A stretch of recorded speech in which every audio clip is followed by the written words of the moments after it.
everyone, welcome back to my channel, The Makeover Mom. If you're new here, my name is Taylor and I do videos on starting your own business, being a young mom, DIYs, and also event planning. So if any of that sounds good to you, make sure to hit that subscribe button and the notification bell or YouTube will not show you my videos. Okay, so let's go ahead and get into this video, which is 5 things that I hate about being an event planner. Number 1, event planning is a very stressful career. If you guys have ever had to plan a birthday party for your friend, for your mom, for your child, you know that it can get really stressful. And so think about that stress times 10 over and over again, and then think about planning multiple parties at the same time and dealing with multiple different types of people at the same time. It's actually considered one of the most stressful jobs in America, like year after year I'm talking. I think it's number 5 under being a police officer, being an airline pilot, being like a firefighter, and being in the military.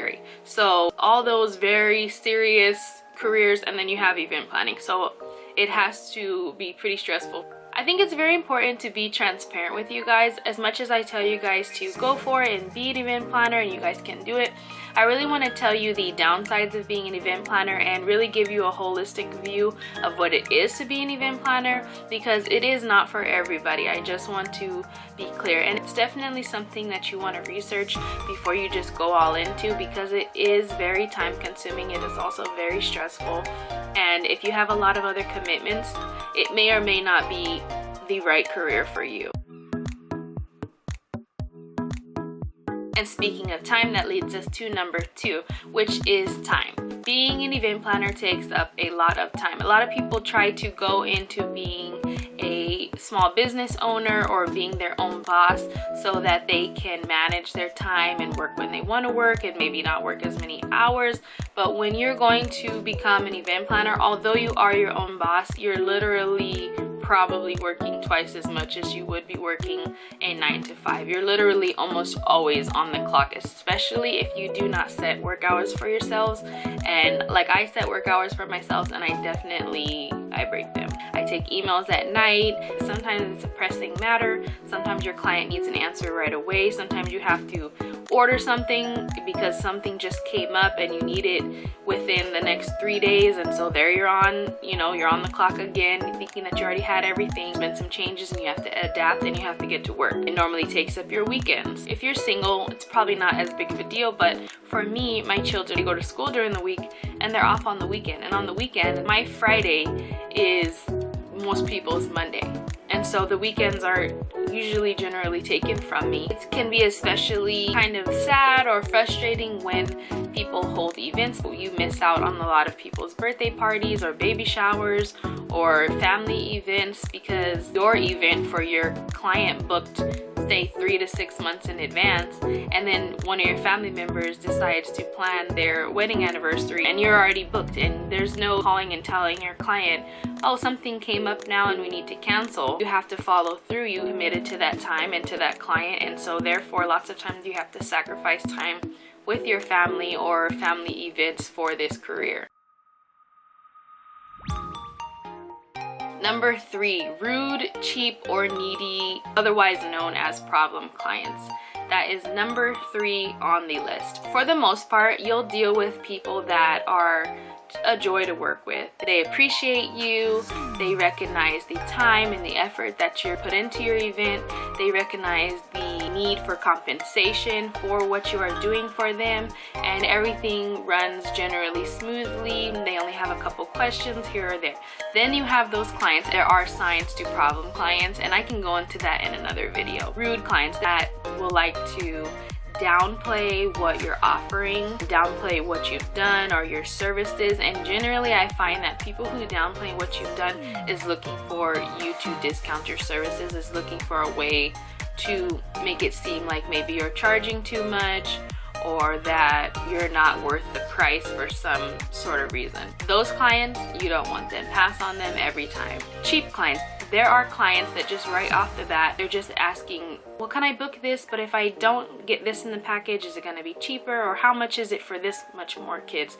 Now, how much is it if I take away the party favors? Now, how much is it if I add this, but I don't do this part of the package? And those people, pass on them if you can. You'll already hear them. They'll ask for multiple party quotes and things like that. You'll know when you get those clients. Another subset of problem clients, needy clients. And these are clients that want to take phone calls all the time.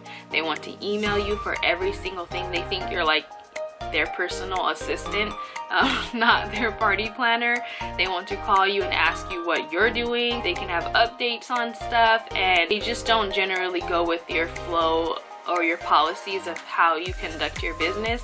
And so they can be very, very frustrating. They want to call you all the time. They want to leave messages. They want to chat about everything. So those are another problem clients, and so you just got to be wary of them as well, because you may not end up being compensated in the end for the amount of personal service that you put into their event. Number 4, managing employees or securing independent contractors. This is one thing I also do not like about being an event planner, is that for my particular business, I need hostesses to offer entertainment in the packages that I provide. And most people will need some kind of assistance, either assistance setting up their parties. And so with that, it means that lots of times my income, my money is dependent on somebody else. If I do not have any hostesses available, I cannot book that event. And that is something that I don't like. This is how I created my company, around being a event planning and entertainment company, and it's a kind of a problem that I made for myself.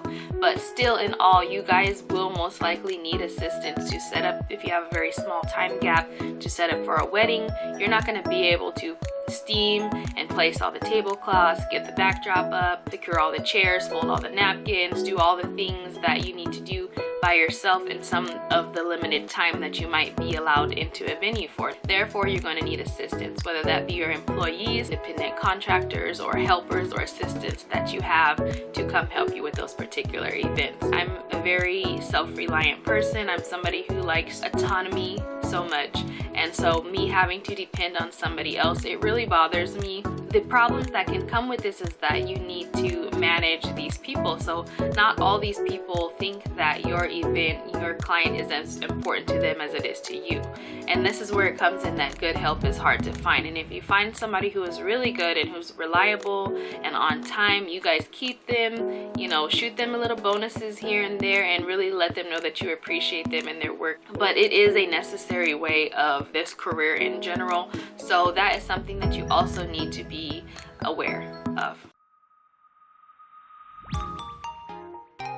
Number 5 on my list is travel. Of course, when it comes to event planning, you could be doing events anywhere and everywhere. For me, I have a local market that I service, but I service the 3 main counties around me as well. And these 3 main counties are pretty large. I live in Southern California, so I prefer to stay in my local county. And you guys know in California, if you ever heard of LA traffic, you could be driving to a party, it could take you 2 to 3 hours to get somewhere depending on where it is. But you know you have to go where the money is. And a lot of the places where the very rich neighborhoods, people who have a lot of disposable income, most of my clientele live about 50 miles out from where I live. And they definitely are, you know, richer people, if you want to say. And the thing with traveling is that you have to leave a couple hours earlier than you would just to get there, just to set up what you're already getting there early to set up. And then we also entertain, and then we clean up at the end, and then we drive home. So then you're in traffic on the way home as well.